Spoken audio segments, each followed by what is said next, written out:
हिमालय की पहाड़ियों के निचले तलहटी में एक बौद्ध भिक्षु अपनी कुटिया बनाकर रहते थे। वे प्राचीन भारतीय आयुर्वेद और योग के विशेषज्ञ थे। बहुत दूर दूर से लोग उनके पास अपना इलाज करवाने आते थे। बौद्ध भिक्षु आयुर्वेदिक और योग पद्धति से रोगी का उपचार करते और ज्यादातर लोगों की बीमारियों को जड़ से खत्म कर देते। ऐसे ही एक दिन बौद्ध भिक्षु के पास एक व्यक्ति आता है और कहता है, भंते, मैं यहाँ पासी के गांव का साहूकार हूँ। मेरा काम ही ऐसा है कि मुझे दिन में ज्यादातर समय बैठे रहना पड़ता है। ज्यादा शारीरिक मेहनत ना करने की वजह से मेरा मोटापा बढ़ गया है और तरह तरह की बीमारियों ने मेरे शरीर में घर कर लिया है। मेरे घर में खाने के लिए स्वादिष्ट से स्वादिष्ट व्यंजन है, लेकिन मैं उन्हें खा नहीं सकता। अब तो मेरा मोटापा इतना बढ़ गया है कि मुझे उठने, बैठने और चलने में भी तकलीफ होती है। तो क्या आप मुझे कोई ऐसा तरीका बता सकते हैं जिससे ज़्यादा मेहनत ना करके भी मैं अपने शरीर को स्वस्थ रख सकूं और इन तमाम बीमारियों से छुटकारा पा सकूं? बौद्ध भिक्षु ने कहा, बिल्कुल ऐसा तरीका भी है। इसके लिए तुम्हें सबसे पहले अपने शरीर में जमी गंदगी को बाहर निकालना होगा। जैसे ही तुम्हारे शरीर में जमी गंदगी बाहर निकलेगी और तुम्हारा शरीर अंदर से साफ होगा तो तुम्हारा वजन अपने आप कम होना शुरू हो जाएगा, त्वचा साफ हो जाएगी और तुम खुद को पहले से ज़्यादा ऊर्जावान और हल्का महसूस करोगे।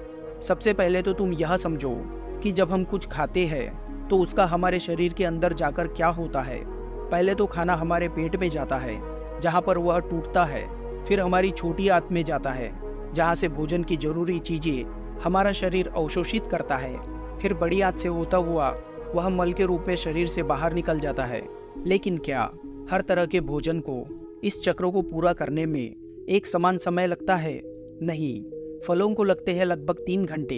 1 घंटे हमारे पेट में, 1 घंटे छोटी आंत में, 1 घंटे बड़ी आंत में। इसी अनुपात में सब्जियों को लगते हैं 6 घंटे और मजबूत अनाज जैसे गेहूँ, चावल और दालों से बने पदार्थों को यह चक्र पूरा करने में लगते हैं लगभग 18 घंटे। यानी कि जिस भोजन में जितना कम पानी होता है उस भोजन को शरीर से बाहर निकलने में उतना ही ज़्यादा समय लगता है। साहूकार ने कहा, भंते, जैसे कि आपने कहा, अन्न को पूरी तरह से पचकर शरीर से बाहर निकलने में 18 घंटे का समय लगता है, लेकिन मैं तो दिन में 3-3, 4-4 बार अन्न खाता हूँ। बौद्ध भिक्षु ने कहा, यही तो तुम गलती करते हो। पहले वाला खाना पचा नहीं कि तुमने ऊपर से और डाल दिया। परिणाम स्वरूप पहले वाला खाना अवशिष्ट के रूप में पूरी तरह से निकल ही नहीं पाता। वह अंदर ही अंदर सड़ता रहता है और फंगस व कीड़े पैदा करता है। बौद्ध भिक्षु ने जमींदार की तरफ देखते हुए कहा, तुमने लोगों के पेट में कीड़े पड़ने वाली बात तो सुनी ही होगी। आखिर वे कीड़े आते कहाँ से हैं? वे कीड़े इसी अधपचे और अंदर सड़ रहे खाने से पैदा होते हैं, जो कि हमारे आंतों में चिपका रहता है।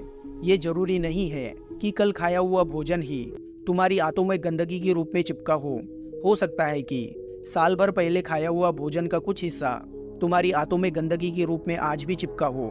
कोई भी चीज जो हमें सीधे प्रकृति से नहीं मिलती, उसे पचाना शरीर के लिए बहुत मुश्किल होता है और फिर ऐसा भोजन ही हमारी आंतों में चिपक जाता है और एक मोटी परत बना लेता है। देखो, हम जो भी खाते हैं उसे पचाकर हमारी आंतों की दीवार द्वारा अवशोषित कर लिया जाता है और फिर हमारे रक्त में भेज दिया जाता है। लेकिन अगर हमारी आंतों की दीवारों में गंदगी जमी है तो फिर भोजन के रस के साथ वो गंदगी भी अवशोषित हो जाती है और हमारे रक्त में मिल जाती है और फिर रक्त के द्वारा हमारे शरीर के सभी अंगों तक पहुंचकर उसके काम में बाधा उत्पन्न करती है और इसी बाधा को हम अलग अलग बीमारियों का नाम देते हैं। अगर यह गंदगी हमारी त्वचा की परतों के बीच इकट्ठी हो जाती है तो हम कहते हैं कि मुहासे या चर्म रोग हो गया। अगर यह गंदगी गाढ़ बनकर हमारे गुर्दों या पेट के किसी हिस्से में जम जाती है तो हम इसे कहते हैं पथरी। इसी तरह से है मोटापा। अगर तुम्हें वजन कम करना है तो शरीर में जमी इस गंदगी को बाहर निकालना ही पड़ेगा। अगर यह गंदगी हमारी आंतों में बहुत ही मोटी परत बना लेती है तो हम इसे कहते हैं कब्ज, और कब्ज सभी बीमारियों की जड़ है। इसी प्रकार अगर यह गंदगी हमारी श्वास नली में जम जाती है तो हम इसे कहते हैं अस्थमा। तो असल में कहने का अर्थ यह है कि गंदगी ही हमारी सभी बीमारियों की जड़ है और हम अगर इस शरीर की गंदगी को बाहर निकाल दें तो हम अपनी सभी बीमारियों से छुटकारा पा सकते हैं, क्योंकि जो शरीर अंदर से साफ है उसमें कोई बीमारी हो ही नहीं सकती।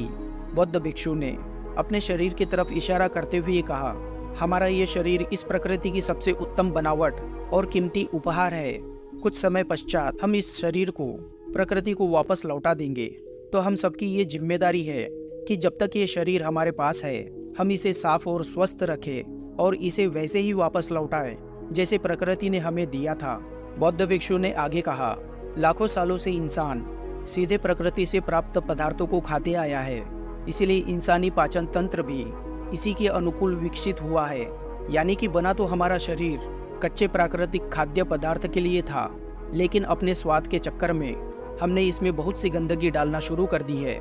तो हमारा पहला काम शरीर में जमी गंदगी को बाहर निकालना है और फिर दूसरा काम उसमें सही भोजन डालना है। साहूकार ने कहा, लेकिन भंते, शरीर के अंदर जमी गंदगी को बाहर कैसे निकालना है? बौद्ध भिक्षु ने कहा, इसके लिए तुम्हें सबसे पहले जो काम करना है वह है रोज 16 घंटे का उपवास।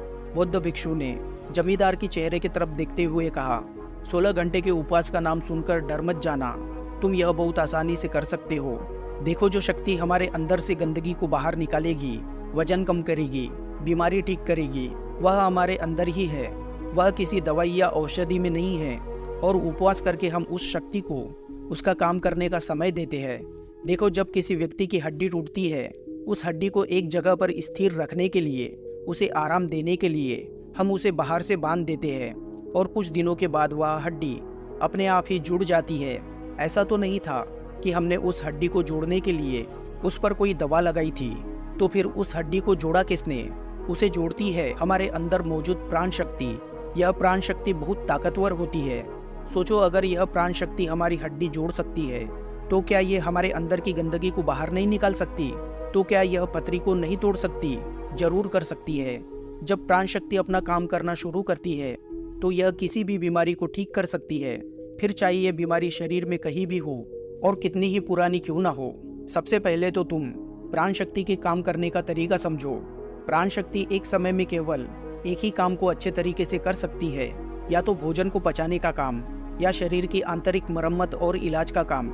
लेकिन दुर्भाग्य से ज़्यादातर लोग हर समय खाते ही रहते हैं और वे इस प्राण शक्ति को अपना दूसरा काम करने का समय ही नहीं देते, क्योंकि जैसे ही भोजन हमारे अंदर जाता है, प्राण शक्ति उस भोजन को पचाने के काम में लग जाती है।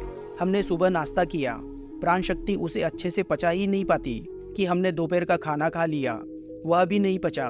और हमने शाम को और कुछ खा लिया, वह भी नहीं पच पाया। और हमने रात का खाना खा लिया। इस तरीके से प्राण शक्ति 24 घंटे और 7 दिन बस खाने को पचाने में ही लगी रहती है। उसे कभी भी शरीर की बीमारियों का इलाज करने और शरीर में जमी गंदगी को बाहर निकालने का समय ही नहीं मिल पाता।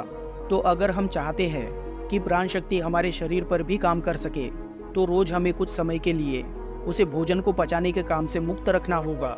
और ऐसा हम कर सकते हैं 16 घंटे उपवास करके। अगर तुम रात को 8 बजे अपना खाना खाते हो तो कोशिश करो कि सुबह 12 बजे तक कुछ भी ना खाओ। अगर तुम सुबह 12 बजे तक भूखे नहीं रह सकते तो तुम सुबह नाश्ते में फलों का जूस या नारियल पानी ले सकते हो। अगर तुम्हारा काम ऐसा है कि तुम्हें सुबह 12 बजे से पहले भोजन करना ही पड़ता है, तो तुम रात में जल्दी भोजन कर सकते हो, जैसे कि शाम को 6 बजे। फिर तुम सुबह 10 बजे के बाद अपना भोजन कर सकते हो। तुमने सुना होगा कि हमारे पूर्वज अपना रात का भोजन सूरज डूबने से पहले ही कर लेते थे। वे ऐसा इसलिए करते थे ताकि भोजन को पचाने के बाद प्राण शक्ति को कुछ समय शरीर के उपचार के लिए भी मिल जाए। मान लो तुम शाम को 6 बजे अपना भोजन कर लेते हो, और अगर तुम्हारा भोजन हल्का है तो रात को ये 2 बजे तक आसानी से पच जाएगा। उसके बाद रात को 2 बजे से सुबह 10 बजे तक, यानी कि 8 घंटे का समय प्राण शक्ति को खाली मिलेगा। अगर 30 दिनों तक इस नियम का पालन करते हो तो यह समय हो जाएगा 240 घंटे, और 1 साल में यह समय बढ़कर हो जाएगा 2880 घंटे। यानी 1 साल में प्राण शक्ति को 2880 घंटे का समय मिल जाएगा तुम्हारे शरीर का उपचार व आंतरिक मरम्मत करने का। इस 2880 घंटे में प्राण शक्ति आंतों में जमी गंदगी को बाहर निकालेगी, पथरी को तोड़ेगी, रक्त को साफ करेगी और श्वसन नली में जमी गंदगी को बाहर निकालेगी। इतने समय में प्राण शक्ति किसी भी गंदगी और किसी भी बीमारी को शरीर से बाहर निकाल सकती है। लेकिन आजकल लोगों को लगता है कि अगर वो उपवास करेंगे तो कमजोर पड़ जाएंगे, लेकिन ऐसा नहीं है। हजारों साल पहले हमारे पूर्वजों के पास भोजन करने की कोई निरंतरता नहीं थी। कई बार तो उन्हें कई कई दिनों तक भूखे रहना पड़ता था। तो ये इंसान का शरीर विकसित ही ऐसा हुआ है कि इसे समय समय पर उपवास करने की आदत है।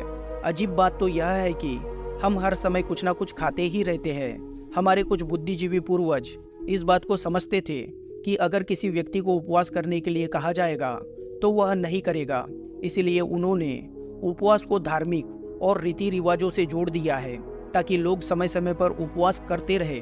उपवास के दौरान हमारी प्राण शक्ति शरीर के हर अंग की गहराई तक पहुंचकर वहां जमी गंदगी को मलमूत्र और पसीने की मदद से शरीर से बाहर निकाल देती है। बौद्ध भिक्षु ने साहूकार से कहा, एक बात का हमेशा ध्यान रखना कि रात का भोजन हमेशा हल्का होना चाहिए, और अगर तुम अभी से 16 घंटे का उपवास नहीं कर सकते तो तुम 14 घंटे से शुरुआत कर सकते हो और इसे धीरे धीरे 16 घंटे तक लेकर जाओ। पहले तो यह तुम्हें मुश्किल लगेगा, फिर धीरे धीरे यह तुम्हारी आदत का हिस्सा बन जाएगा। बौद्ध भिक्षु ने कहा, दूसरा तरीका जिससे तुम अपने शरीर की गंदगी बाहर निकाल सकते हो वो है शरीर की मालिश और पसीने के माध्यम से।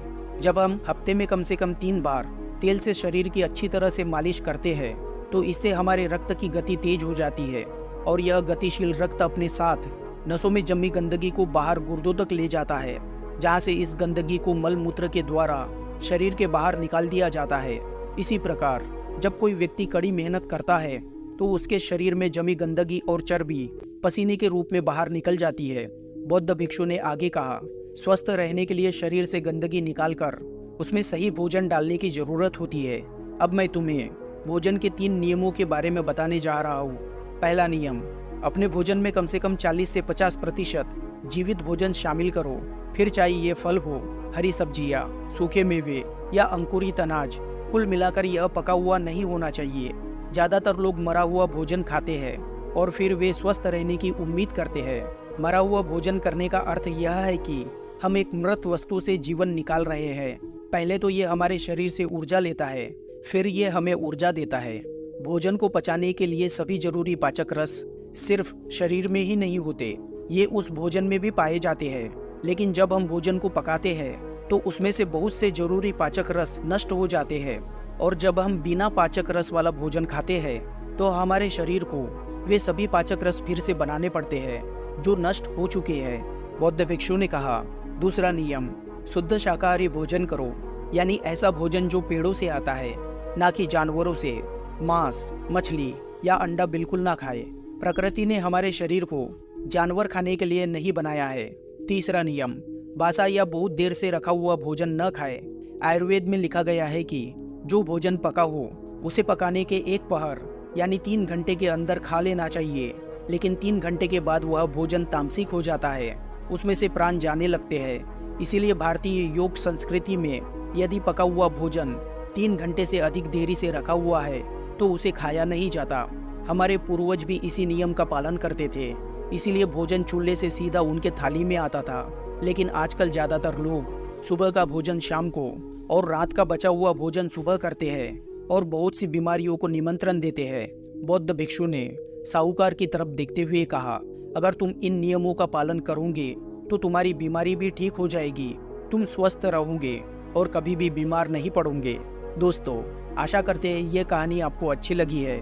आपने कहानी से कुछ सीखा है तो कहानी को लाइक और शेयर जरूर कीजिए, और ऐसी ही प्रेरणादायक कहानियों के लिए हमारे चैनल को सब्सक्राइब कीजिए और बेल आइकन को प्रेस कीजिए। मिलते हैं अगली कहानी में, तब तक के लिए अपना ध्यान रखें। धन्यवाद।